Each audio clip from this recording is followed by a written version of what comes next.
Hi everyone, welcome. It is 6 a.m. on June 5th, and we're half an hour before the market is going to open. Let's take a look at our futures. The last few days, actually really the last few weeks, but the last few days have been really choppy and sideways movement. We did start to get a little more intraday range, but for the most part, we're just ending up exactly where we started or very close to where we started. So we've really just been going choppy sideways. I guess I should be on SPY when I'm talking about that, not the TLT. Let's take a look at our futures first. We're probably not going to have a lot to talk about because there hasn't really been a lot of catalysts in the market, and I'm also going to keep it short because there's a lot of allergens in my environment right now, and I'm probably going to have to relocate somewhere else after I'm done with this video. So futures.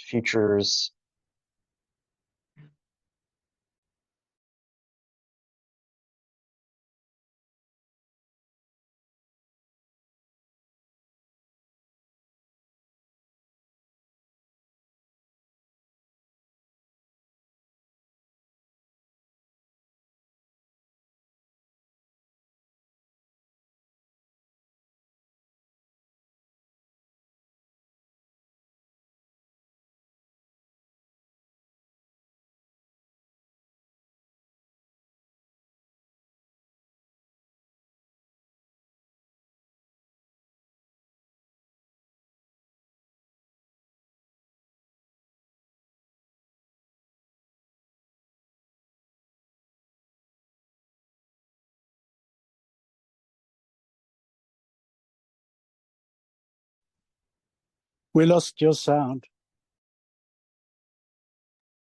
Oh, sorry. Can you hear me now? Yes. Yes. Okay. Were you able to hear earlier or only zero until now? We lost it when you show the futures. Okay, great. Okay, thank you. So let's go back and take a look at the futures.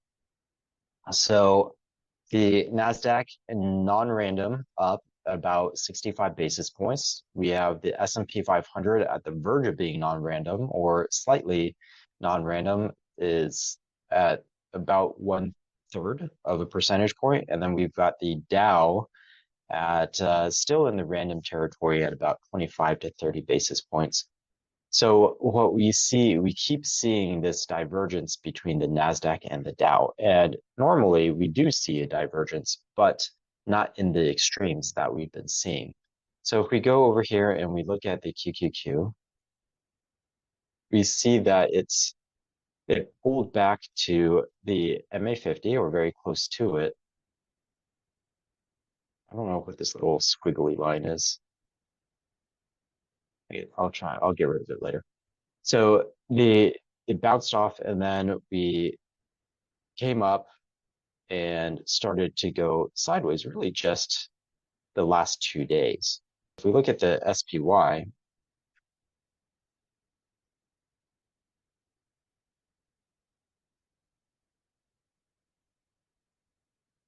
we did a similar thing where it's still in this box and we are above our EMA 8. So QQQ and the SPY so far have had a nice bounce. And we're not too sure though if it's going to be able to go up and challenge those highs, the all-time highs that we had recently, or if we're going to just chop sideways. The Dow Jones, you can see, slipped much further down, if I remember correctly, the MA90.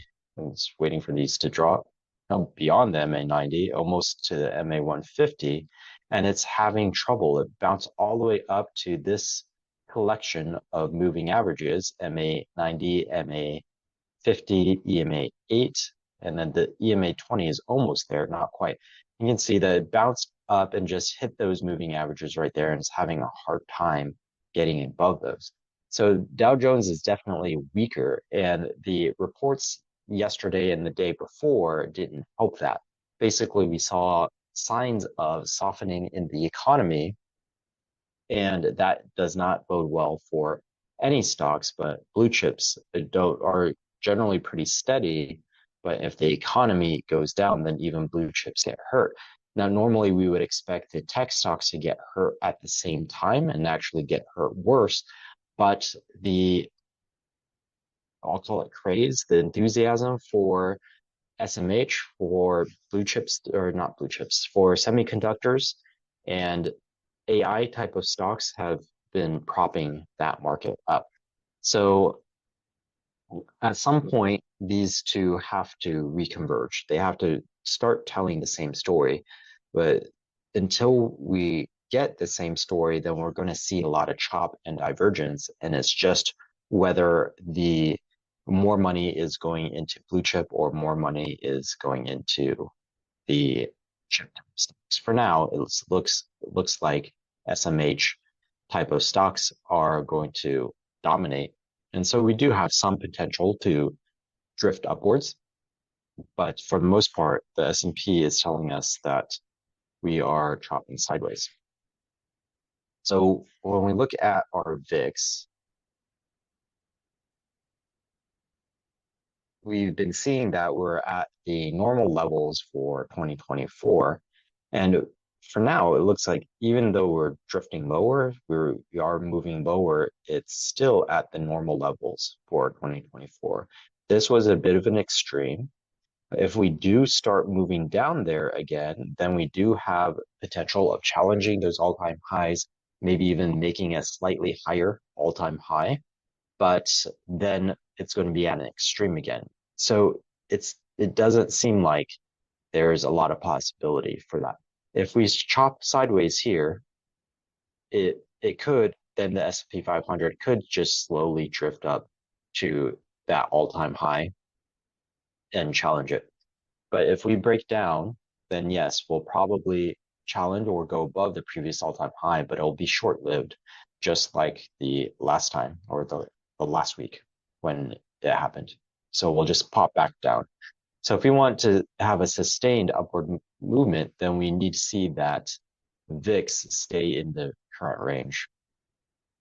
Unfortunately, it doesn't look like a lot of things are lining up for a sustained move upwards. That will have to wait. So consolidation may solve that problem, but it's just not immediate. It will take a little bit of time, maybe a week or two at least, of us chopping sideways for everything to realign again and for stocks to start moving upwards. One of the things that we need to see is momentum and volume. So we need volume to come back into the market. Volume coming back into the market could create momentum, and then momentum will carry us further upwards. So TLT is not really supporting that, unfortunately. We did come up and hit this region right here. Looks like we might open a tiny bit higher than that, but there's a lot of resistance right here. This region right here, there's a lot of resistance. We drew the horizontal resistance. If we drew a volume profile, let's actually turn that on. We can see there's a lot of resistance right where we are and just above where we are. So it's very unlikely that we are going to be able to sustain this move upwards. Most likely, we're going to just maybe go a tiny bit higher and then come back down. And that's really supported by the probabilities that we've been talking about. The CME, what's being priced in by the bond markets is rate cut too high. There's no reason for us to believe that it would be in the high teens, almost. So right now, 18.5% is what we saw yesterday. And with the tiny movement that we're seeing pre-market in bonds, actually, it's not pre-market for bonds. Bonds started a couple hours ago. So what we're seeing in movement in bonds it hasn't gone up that much. So this probability is roughly the same as what we saw in the close yesterday. So 18.5%, way too high, way too high. Even with this softening data that we saw earlier this week, it should still be like under 5%. So this will need to collapse down unless we get drastically different data on Friday with the employment report and then with the CPI PMI next week. This really should be way down and then should collapse to zero by the end of July 31st, which means that this should come way, way, way down. And if it comes way down, then that's a higher yield that we're looking at in bonds. And that makes bonds look more attractive than stocks in general. So the S&P will be dragged down, but it definitely makes it more attractive to yield type of sectors like utilities, like real estate, like high risk tech. So that will drag down on the overall markets. So for that reason, it doesn't look like, again, that we'll be able to hit or sustain new highs, or at least like strongly trend upwards. So we're looking at neutrality. I don't that might sound bearish, but we're not at the bearish point yet. We are at a point of just neutrality, and that needs to be reflected in our portfolios. So hopefully by now I've said neutral long enough that we've actually moved our portfolios to a neutral point. Let's take a look at what's coming up in our economic calendar. We've got ADP already came out at 5:15, excuse me. I think those allergens are starting to get to me. And then at 6:45, PMI composite. So that'll come a little bit after the market opens. Let's see if that ADP moved anything. So this ADP is it's a private report. ADP, they handle a lot of payrolls for a lot of major companies. And they have sort of an insider look at what is happening with employment. And so they put out a report, but the actual government report comes out on Friday. So ADP, I've always seen it come before the employment situation, always a few days before the employment situation, kind of gives us a preview. And then we get the actual data for the government data from the employment situation report. Now, the last several times, I want to call it for at least the half a year, the ADP hasn't really matched with the government. So that's a little weird and unusual. They don't always have to match, of course. ADP doesn't necessarily have all the data that the government does, but they do handle a lot of payrolls for basically all the major S&P 500 companies, all the major banks. A lot of industry relies on ADP to issue their paychecks for their employees. So we'll see. We'll see. So lately they haven't been matching.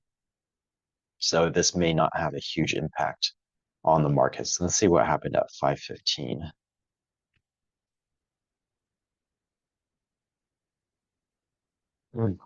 Down. It went down actually off that report. We can see that it was a pretty big movement, big large bar right here at 5:18.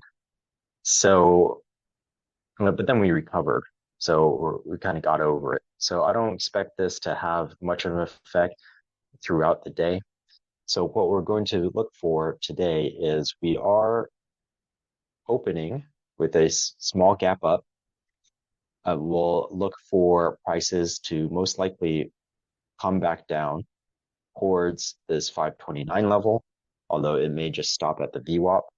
And then the overall bias is higher today. But again, if we don't get volume back into this market, then it's not gonna be a significant bar. Even if we get volume, we probably will be limited to the top of this box that we drew, which is actually the all-time high. So so we could, as long as volume comes in, we could see a challenge to the all-time high, but a challenge to the all-time high is still in this choppy sideways region. We'd have to see a clear break of the all-time high for us to start looking at the possibility or the potential of a breakout run upwards. Okay, so that is it. We'll keep today a little bit shorter, like I said, and just be prepared for a most likely another quiet day, maybe 2 or 3 region spanning day. And unless we get some weird news or some sort of catalyst, surprise catalyst, just based on what we have showing right now, it's more likely a drift upwards uh, because earnings were pretty good. We're looking at CrowdStrike. Actually, they did poorly at first. Well, they did poorly. I shouldn't say at first.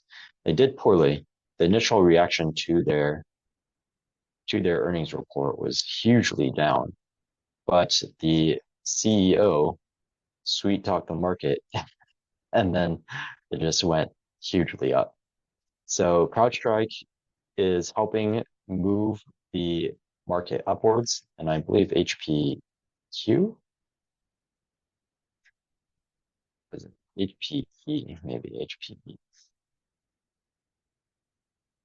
Yeah, HPE also did very well in uh, at least the reaction to their earnings was very good. So we have those two, both multi-billion dollar HPE at 26 billion, CrowdStrike even larger than that. So that'll help the markets move higher. So most likely a drift higher today. But again, statistically, we expect that to at least move in the direction of the gap. So, and then picking a direction from there. So my expectation is maybe in the first hour to 2 hours, we come and touch that VWAP, and then slightly higher chance that we drift higher. Okay. So that is it for this morning. Let's go ahead and get ready for the market open, and I will see you in the aftermarket.